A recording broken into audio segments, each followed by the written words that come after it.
Chicago White Sox general manager Chris Getz spoke to the media for the first time in nearly a month. He had some interesting things to say that I'll discuss, especially what he had to say, or more specifically, didn't mention about manager Pedro Grifol's job security, plus how Jonathan Cannon's dominant start last night impacts what the team does with Garrett Crochet in the trade market. Next on Locked On White Sox.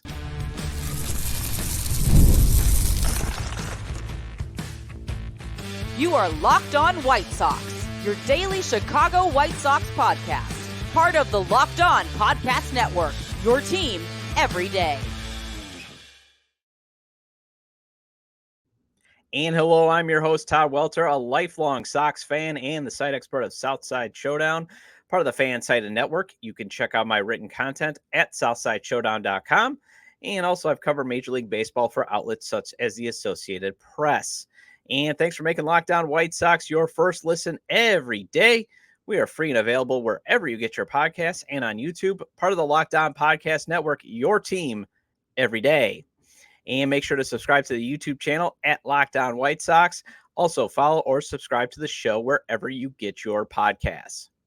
Now, two big things happened yesterday for the Chicago White Sox. First, Chris Getz finally spoke to the media after being quiet for 3 weeks. He had some interesting quotes regarding Pedro Grifol's job security, along with addressing Luis Robert Jr. and Garrett Crochet's trade rumors, and there not being a specific timeline of when the team will be competitive again. I wanted to discuss the Grifol, Robert Jr., and the timeline for competitiveness first. Then Jonathan Cannon was amazing in a 2-0 victory for the White Sox last night. The rookie starter threw 8 2/3 innings of shutout ball and nearly had a complete game.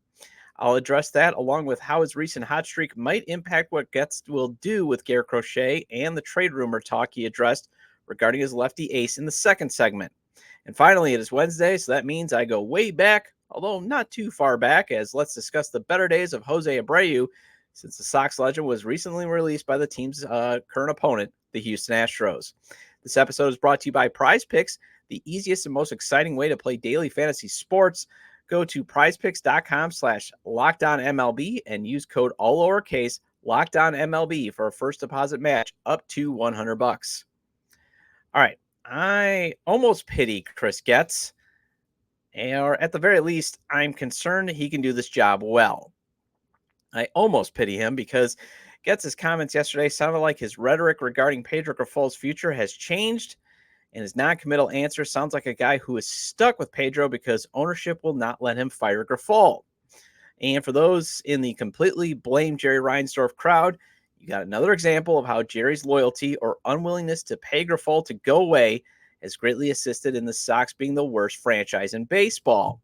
The key word is I almost pity Chris Getz, as one of the speculated ways he got the GM job in the worst search to replace Kenny Williams and Rick Hahn, known to mankind, was he convinced Jerry behind the scenes that he could do a better job than those two or any other potential candidate.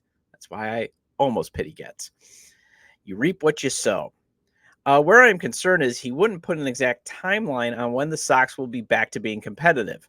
Although maybe it is back to sort of pity because maybe he understands this will be a lengthy rebuild and he's still fighting Jerry to accept that. And however, I get it is fluid and it's hard to put like a specific date, but you for sure got one guaranteed contract on the books for next season in Andrew Benintendi, possibly two if Getz doesn't trade Luis Robert Jr., and a lot of exciting young pitching prospects, plus a few impact bats in your system to possibly be competitive by as soon as 2026, especially since you play in the American League Central. Acknowledge that and give a vision instead of saying it's fluid. The other thing that you could take away from his comments is it doesn't sound like he's going to trade Luis Robert Jr., which is smart because he rightly values him very high, but the injury issues and the free swinging ways at the plate is going to keep Getz from getting full value. Luis Robert Jr. is obviously under team control through 2027 on a team-friendly deal. He's an attraction at the gate. He impacts the game both at the plate and on defense. So you can't trade him away for, say, what the Sox got for Dylan Cease. Good return, but Drew Thorpe and Iro Iriarte are more high floor, low ceiling players. And you just can't give Robert Jr. Who has longer control and the ability to impact every game, if he's healthy, for that kind of package. All right. So here's what Getz had to say about Grifol's status as manager and how he evaluates him. And I wanted to share SoxMachine.com's James Fegan's excellent commentary around Getz's comments. So here's Fegan's a little section from Fegan's write up. If you ever find yourself wondering, did he mean for this to come off this way? The safest assumption is yes, he very much did. Anyway, let's look at Chris Getz's answer to a question about his assessment of manager Pedro Grifol, whether he's the guy to helm the team through the end of the current season. Pedro, quote, Pedro and I are still talking regularly, and like I said earlier, we are trying to put our players in the best position we can for not only to be successful this year, but in the coming years. So there's a lot of work to be done, whether it will be on our major league staff or with our front office to take steps forwards. So I know there's actually a lot of speculation on who's going to be in what role in the future years.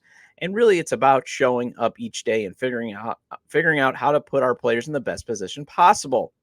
Gets followed up by saying that Grifol is evaluated by the progress of his players and that, quote, there's a long list of players that are playing well, some players who haven't played up to their standard or what we expected, and that's part of baseball in general, end quote. But Getz withheld the sort of full-throated defense of Grifol that Rick Hahn repeatedly deployed last year in defense of the manager he hired, and Getz withheld the more tepid compliment of he's been steady that he's offered Grifol in the past, and you should assume he's aware that he withheld it. All right, back to my thoughts. Now, that's not exactly a ringing endorsement of the manager, especially progress of players. Let's see, pretty much every rookie has struggled this season, which will happen. But instead of seeing eventual improvement, every one of them has had to go to the minors to work on something.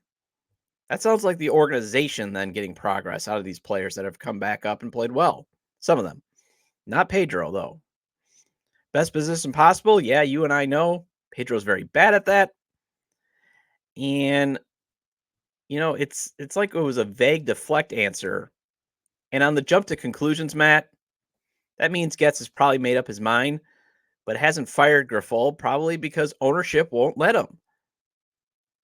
Just jump to the conclusions based on Grifol's comments a few weeks ago that was equal to a blood oath to Jerry Reinsdorf and not Chris Getz. And you get the idea that Jerry's calling the shots, which is sad that the owner will not eat the already sunk costs on Grifol's contract because Grifol only has another year remaining on his deal. And it also reeks of not being willing to do anything to shake things up in a historically bad season because of money. I get maybe Jerry's point to give Grifol some grace. This is not entirely his fault. Getz put this awful team together, but to give Getz some grace, Rick Hahn and Kenny Williams allowed things to get so toxic that not many free agents wanted to come here in the first place. And it's not like ownership gave Getz a huge budget to work with. At the same time, this team has 20 wins, and hardly anyone has been held accountable outside of Tim Hill being DFA'd. All right, here is what Getz had to say about Luis Robert Jr.'s trade rumors. Again, this is from James Fegan. Quote, the unlikeliness is really that, I'm sorry, this is a really poorly worded quote here. Quote, the unlikeliness is really, does an organization have what it takes to acquire some of the talent we have? And obviously, Luis is one of those players that is such a unique talent. Is there a willingness from another organization to provide what we feel like is the line or above the line for us to convert on a trade? We were just measuring the likelihood of a move.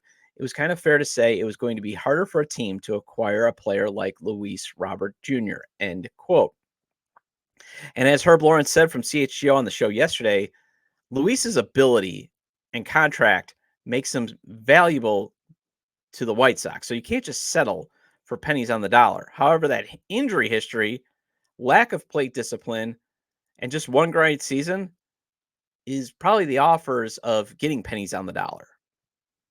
Better to just hang on to them and assess in the offseason. And then here's Getz on the timeline of getting back to being good. And again, this is from Fegan. Quote, it's tough for me to put an exact timetable on it. These types of things are certainly fluid. There's players that perhaps take a little bit longer to be ready to be productive at the major league level. You've got injuries that can happen. You've always got to have your thumb on it or pulse on it, so to speak, and to be able to adjust accordingly. I don't think it would be appropriate or accurate enough to put a date out there in which we feel like we're ready to compete for the division, end quote. Remember, the American League Central right now is strong, but it's typically filled with a bunch of small market teams that love to act like small market teams. And on its face, it sounds like a guy trying to buy time to figure out what the heck he's doing. Certainly not sounding like he's going to turn things around quickly like the owner promised. However, CHGO Sox beat reporter Vinny Duber had a good write-up that you can check out at allchgo.com on all of Getz's comments, and he specifically addressed the timeline comments that I want to share with you. The lack of specificity is likely to generate plenty of anguished groans from a frustrated fan base and keep alive the idea that this project could take a long, long time. But for those wondering how Getz plans to pull off a time-consuming turnaround, focus will be on what he does next to craft a more specific timetable for contention. That involves a lot, including the future of manager Pedro Grifol, what he plans to do at the trade deadline, and who he plans to build his future around. Okay, so makes sense when you look at it from Vinny's perspective. Well, anyway, Getz also discussed Garrett Crochet's trade rumors, and there was nothing said that would squash that the team is not going to trade him. Coincidentally, a younger pitcher with a lot more years of team control and Jonathan Cannon has been very good lately. Let's discuss Cannon dominating the Astros last night and how his last 3 outings might impact what the Sox do with Crochet next on Locked On White Sox.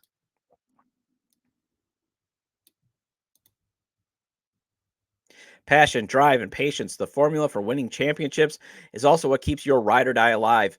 eBay Motors has everything you need to maintain your vehicle and level it up to peak performance: superchargers, roof racks, exhaust kits, LED headlights, and more.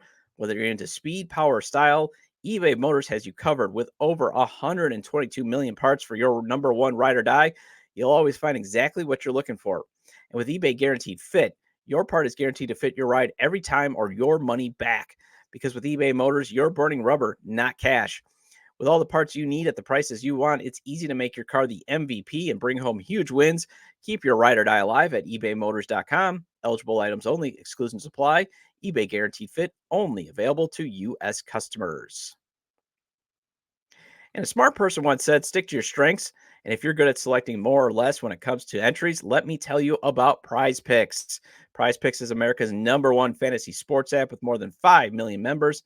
It is the most fun, exciting way to get in on the action while you watch your favorite sports and players. You just pick more or less on 2 or more player stats for a shot to win up to 100 times your cash.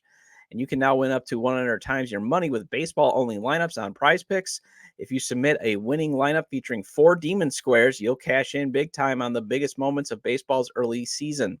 And with baseball getting into the dog days of summer, there's no better way to cash in on the action than Prize Picks. Add your favorite players from the diamond to your Prize Picks lineups all season long, whether it's strikeouts, RBIs, or first inning runs. Take your pick of more or less and add them to your Prize Picks lineup today. And here's some plays you might want to get in on for tonight's game. If Nicky Lopez is in the lineup tonight, Prize Picks has set that chance of him striking out at 0.5. Nicky has struck out less than 100 times in every season in his career. Andrew Vaughn has been on a heater lately. They've got at 1.5 for hits plus runs plus RBIs. He had a hit and 2 RBIs last night, so that's an interesting decision to make. Download the app today and use code LOCKEDONMLB for a first deposit match up to $100. Prize Picks. Pick more, pick less. It's that easy.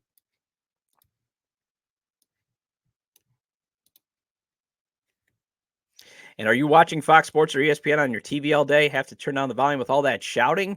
Make the switch to Locked On Sports today, a free 24/7 sports streaming channel program for you every day to bring you the biggest sports stories without all that screaming.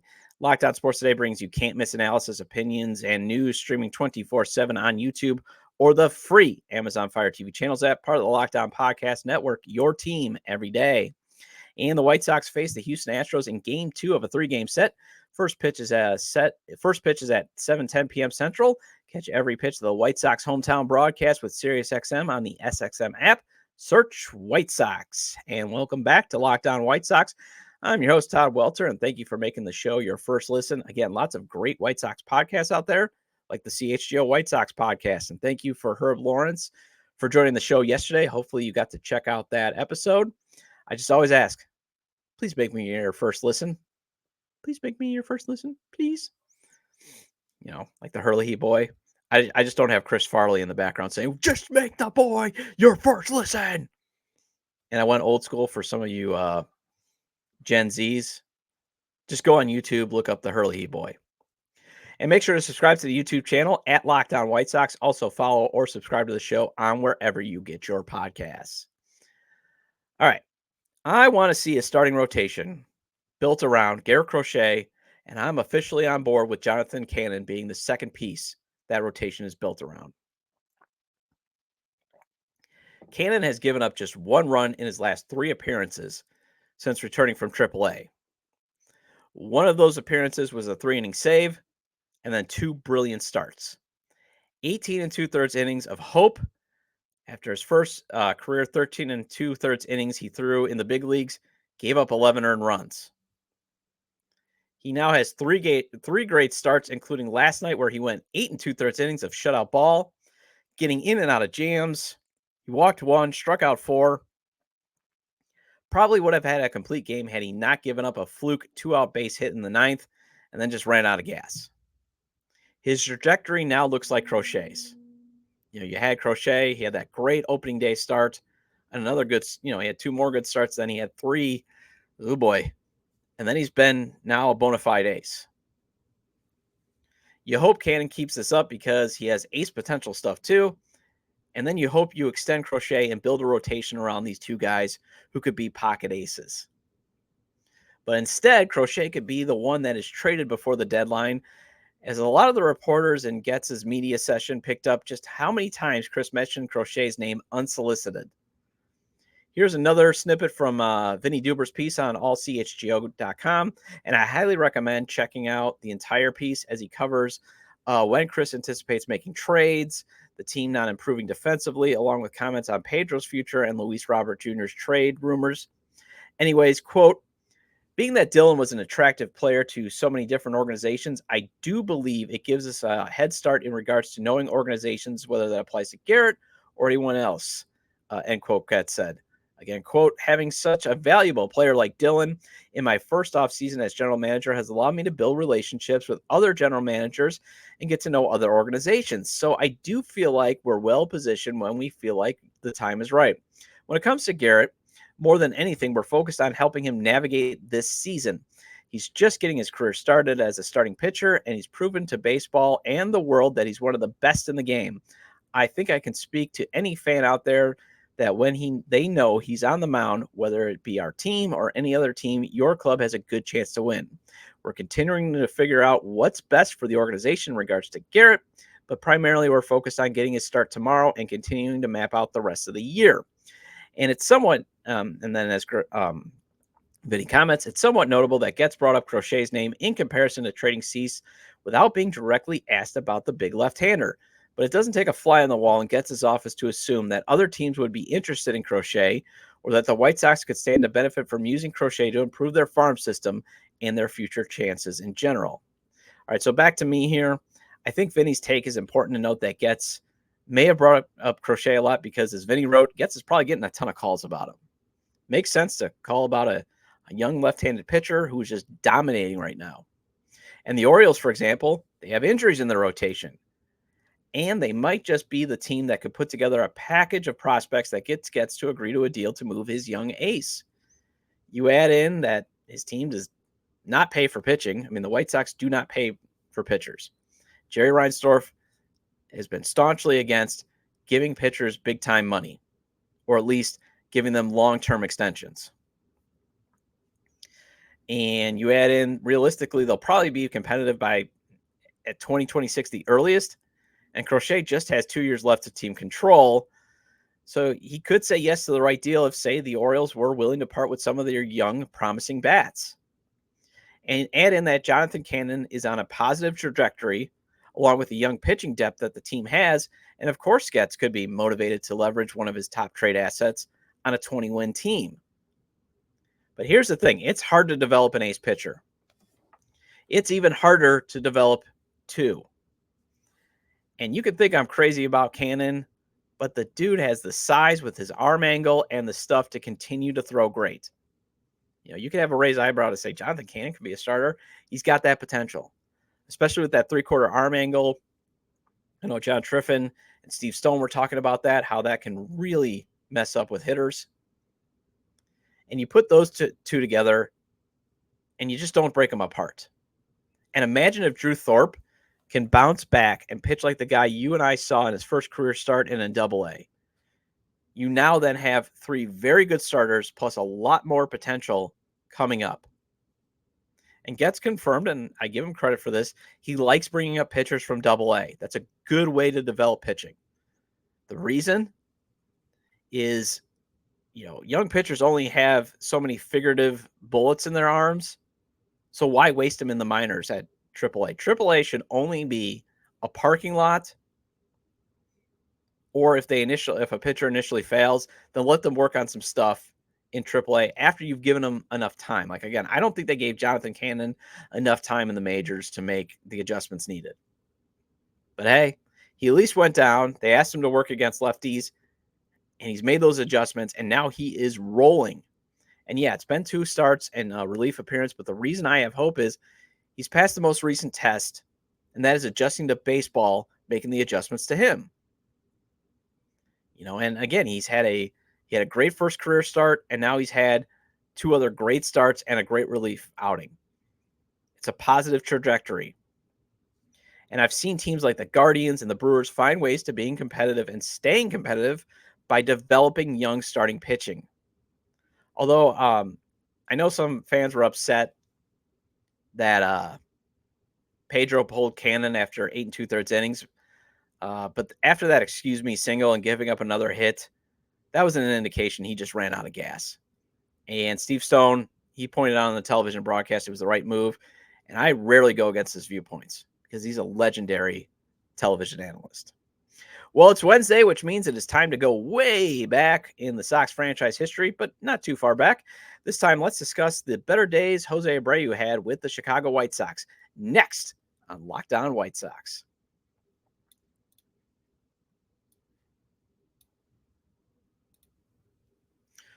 Oh, I wish I had Policy Genius when I went shopping for life insurance.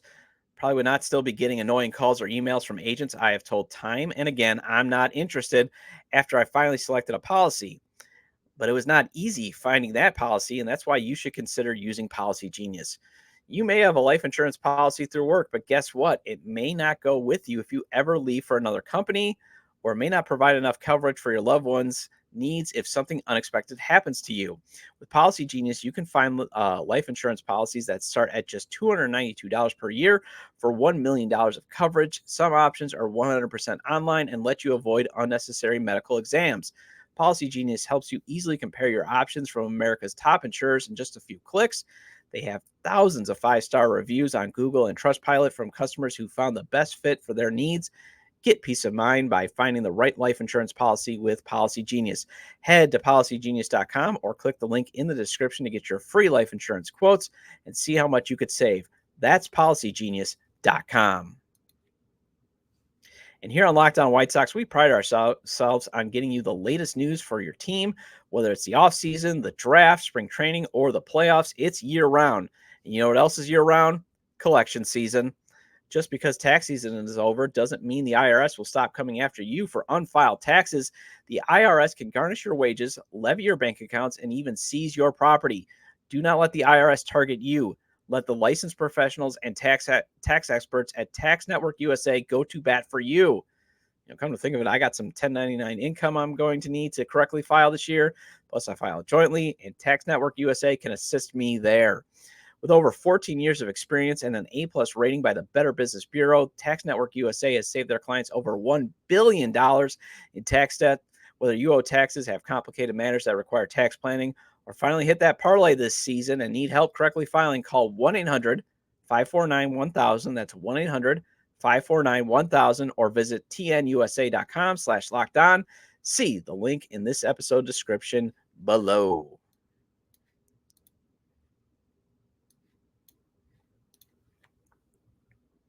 And the White Sox face the Houston Astros in Game 2 of a 3-game set. First pitch is at 7:10 p.m. Central. Catch every pitch of the White Sox hometown broadcast with SiriusXM on the SXM app. Search White Sox. And welcome back into Locked On White Sox. Hope you everydayers are having a good day. especially if you're sticking around for this segment. Love you guys. Yes, again, I'm drinking water. I know some of you like to have a cup of coffee and listen to me, and there was a time where I was doing that with you, and I may enjoy a cup of coffee every now and again when I'm recording, but got to get in those 8-ounce glasses of water. Well, Jose Abreu is back on the market after his early season struggles and possibly father time caught up with him. The Astros gave him plenty of opportunities to turn things around, and it didn't happen, so they're paying him to go away. Hey, novel concept. Anyways, there are some in the White Sox fan community and social media community that want a reunion with the team's icon, and I'm not one of them. And as I said on the short I recorded on Friday, it's up on YouTube, and I also wrote on SouthsideShowdown.com. If you didn't catch either one, I'll recap. First, the Sox have wasted our time with unproductive veterans this season already. I don't want another unproductive veteran in the lineup. Second, I would rather see Abreu hook on with a contender. This is my unselfish take here. Hopefully he does what Albert Pujols did in 2021 with the Dodgers. He could fix himself on a contender and then help with a postseason push. And no one deserves a ring more than El Pito. And then finally, Abreu might be done. Father Time might have finally caught up with him. That does not mean you and I cannot celebrate one of the greatest players to ever put on a White Sox uniform. He's obviously worthy of having his number retired. And on Wednesdays, as you know, I like to go over the better days of the franchise. So let's finally remember Jose Abreu. First, he was the only player really worth watching during last decade's rebuild. Yes, watching Nicky Delmonico and Yelmer Sanchez was fun. But Abreu was the only player that was actually always productive. He was a star. He gave you something to watch pretty much in every at-bat. And he did a great job of taking over for franchise icon Paul Konerko. That's not easy to do. And he did it with ease. And look at how Andrew Vaughn is having his issues with taking over for Abreu. Abreu ranks third all-time in franchise history with 243 home runs in 9 seasons. He is also fifth all-time in franchise history in OPS at 860, fourth all-time in slugging percentage at 506. He had a career 31.9 BWAR in his 9 seasons with the White Sox. Think about how valuable he was to the Sox.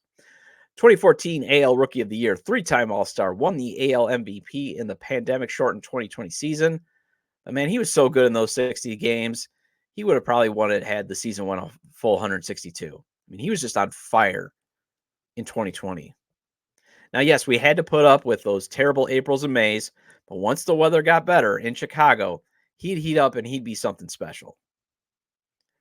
And Abreu experienced a lot of losing, and it stunk to see him get just 2 postseason victories and then leave after the 2022 season, in which the title window slammed shut the next season, and with him being on Houston.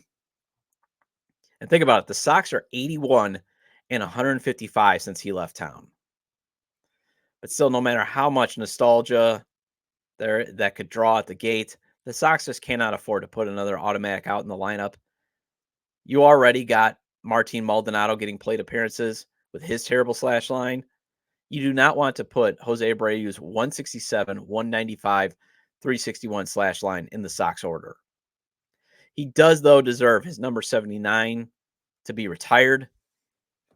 I mean, we know the Sox like to retire numbers. They have already got 12 of them retired. But considering not many players are likely to wear number 79, but that's not the only reason. I mean, look at what he accomplished for the White Sox. Harold Baines has his number 3 retired, and he only went to the postseason in 1983. What he accomplished, what he did during a dark time in the franchise. And he did it for so long. And then, yeah, he had some success. At least the team had some success towards the end of his career with the Sox. And they should also retire because, again, it's not like they're going to be retiring a ton of numbers in the future. Probably only Ozzie Guillen's number 13 should be the only other player to have his number retired. And it's also because of what Ozzie did as a manager. So it makes sense to give Jose that honor. Well, that wraps up this edition of Locked On White Sox. But before I go, are you watching Fox Sports or ESPN on your TV all day? Have to turn down the volume with all that shouting? Make the switch to Locked On Sports today, a free 24/7 sports streaming channel program for you every day to bring you the biggest sports stories without all that screaming. Locked On Sports Today brings you can't-miss analysis, opinions, and news streaming 24/7 on YouTube or the free Amazon Fire TV channels app. Part of the Locked On Podcast Network, your team every day. And I'll be back tomorrow to talk some more White Sox baseball. Make sure to subscribe to the YouTube page at Locked On White Sox, or follow or subscribe to the show on wherever you get your podcasts. Also, feel free to leave comments about today's topics regarding Chris Getz's comments on Pedro Grifol, the Luis Robert Jr.'s trade market, and the timeline for getting back to being competitive, along with, hey, let's pair up Jonathan Cannon and Garrett Crochet to build the next great rotation, and then appreciation for Jose Abreu. You can leave them on the episode page on YouTube, X, formerly Twitter, at Todd J. Dub, or at Locked On White, or at Locked On Sox, or you can email me at lockedonwhitesox@gmail.com.